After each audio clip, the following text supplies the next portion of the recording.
Hello అండి. నమస్తే. అందరూ ఎలా ఉన్నారండి? నేనైతే చాలా చాలా బాగున్నాను. ప్రెజెంట్ వీడియో కారం అండి. మసాలా కారం. ఇప్పుడు కొంతమందికి తెలియకపోవచ్చు కదా! అందుకని కారం ఎలా ఆడించుకోవాలనేది చూపిస్తున్నాను. ఈ రోజుల్లో చాలామందికి ఖాళీ ఉండడం లేక బయటను కొనేసుకుంటున్నారు గానీ, ఆడించుకుంటేనే ఎంతో మంచిదండి. బయటను కొనే పౌడర్ల కన్నా ఇలా ఇంట్లో మనం తయారు చేసుకున్న కారం అంటే మనకి మంచిగా అనిపిస్తదండి. మంచిగా ఉంటుంది. ఏమి ప్రిజర్వేటివ్స్ ఏమి కలవకుండా, కలర్స్ కలపకుండా ఒరిజినాలిటీ ఉంటుందనమాట.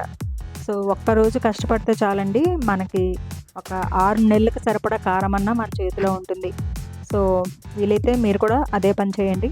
ఈ 1 కేజీ కారం అన్నది కొంతమందికి 6 నెలలొస్తుంది, కొంతమందికి సంవత్సరం వస్తుంది, కొంతమందికి 3 నెలలొస్తుంది. అలా అనమాట. ఎవరి వాడకాన్ని బట్టి అలా వస్తుంది కాబట్టి ఒక్కసారి ఆడించుకుంటే మంచిది.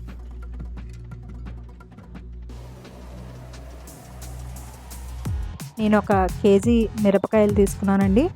సో, అవి ఒకరోజు మాత్రమే ఎండలో పెట్టడం జరిగింది. అంటే నాకు టైం లేదు. సో, ఎండైతే మంచిగా గట్టిగా ఒక 2 అవర్స్ బానే పట్టింది. చూడండి చక్కగా గలగలమంటున్నాయి ఇవి. అంటే ఎండాయి. ఇంకా ఎండబెడదాం అనుకున్నాను ఈవినింగ్ వరకు. కానీ మబ్బు వచ్చేసిందనమాట ఈలోగా.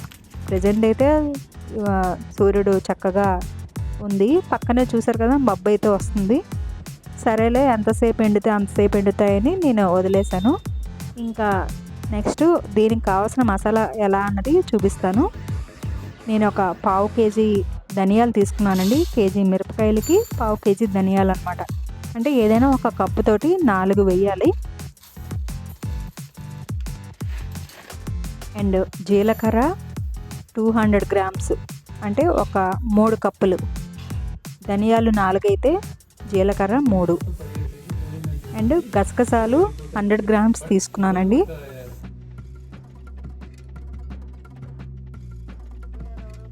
అండ్ మెంతులు 50 గ్రామ్స్ అండి. అంతకన్నా ఎక్కువ వేయనవసరం లేదు. అండ్ ఆవాలు కూడా 50 గ్రామ్స్.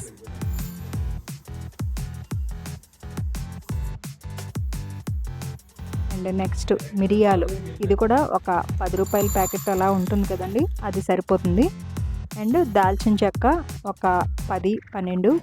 అలాగే లవంగాలు కొంచెం ఎక్కువ 20. ఇలాచీ కూడా ఒక 10, 15 వేసుకున్నాను.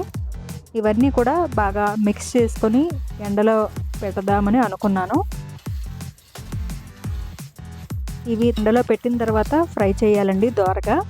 సో, నేను అవి అన్నీ కొలత తీసి పట్టుకొని వచ్చేటప్పటికి మబ్బు వచ్చేసిందనమాట. ఎండంతా పోయింది. సరే ఇంకేం చేస్తామని చెప్పి ఇంకా నేను ఫ్రై చేశాననమాట. ఇంకా మిరపకాయలు కూడా తీసేసాను. ఎందుకంటే మళ్ళీ ఒక్క చినుకు పడినా మనకి ఇదంతా వేస్ట్ అయిపోతుంది. సో, అందుకని ఇంకా గలగలమంటున్నాయి కదా అని చెప్పి ఇంకా నేను మిరపకాయలు కూడా ఎత్తి పెట్టేశాను అనమాట కవర్లోకి. కవర్లో వేసేసి గట్టిగా ముడేస్తే కొంచెం ఎండినవి కూడా అలా ఎండుగా ఉంటాయి. మళ్ళీ గాలి వెళ్ళిపోతే మెత్తగా అయిపోతాయండి. మిల్లు వాళ్ళు కూడా చూస్తారనమాట వాళ్ళు ఎలా ఉన్నాయి, ఎండాయా లేదా అని.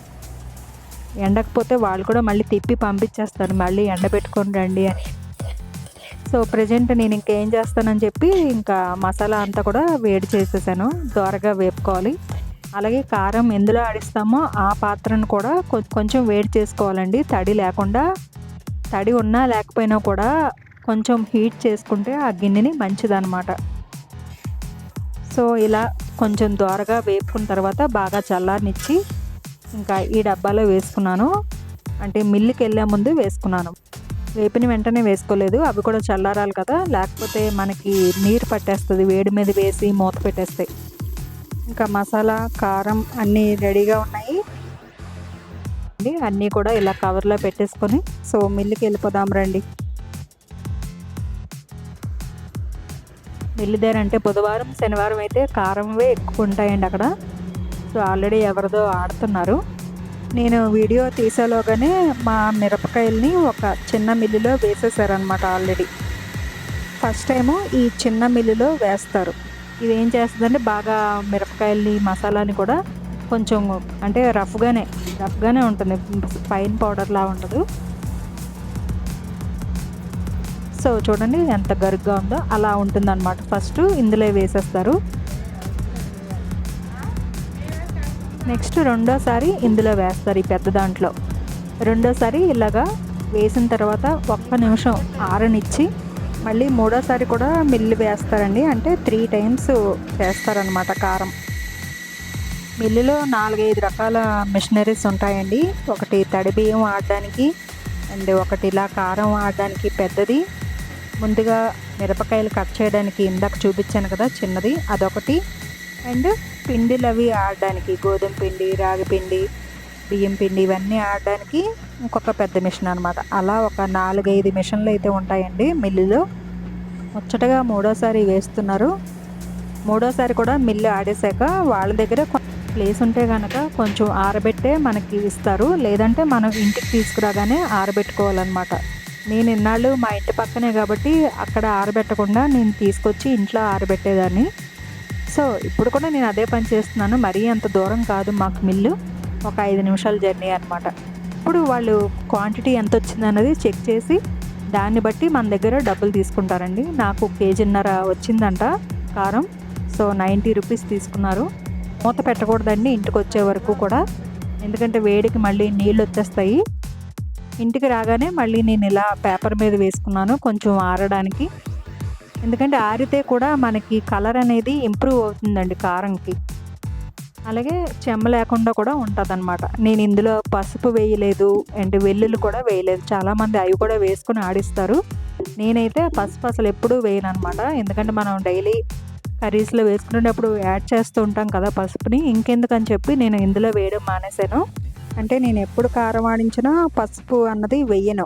అందులో వేస్తే ఏమవుతుందంటే కారం కూడా పసుపుగా ఉంటుందండి, అందుకని నేను వేయను అనమాట. ఇప్పుడు ఏంటో ఎల్లో కారం అని కూడా వచ్చేసిందంట. నాకు అర్థం కావట్లేదు. ఎల్లో కారం అంటే పసుపు ఎక్కువగా ఉన్న కారంనే ఎల్లో కారం అంటున్నారేమో అనుకుంటున్నాను. బాగా వేడి తగ్గిన తర్వాత ఇలాగా బాక్స్లోకి తీసుకున్నాను. ఇది 1 కేజీ బాక్స్, అండ్ ఇంకా మిగిలిన చూడండి ఈ 2 వాటిల్లో వచ్చింది. ఇలా 1.5 కేజీ కదా మరి వచ్చింది. సో ఇదండి ప్రాసెస్. సో ఇదండి మా ఇంటి మసాలా కారం కదా. ఈ వీడియో మీకు యూస్ఫుల్ అవుతుందని అనుకుంటున్నానండి. బాయ్.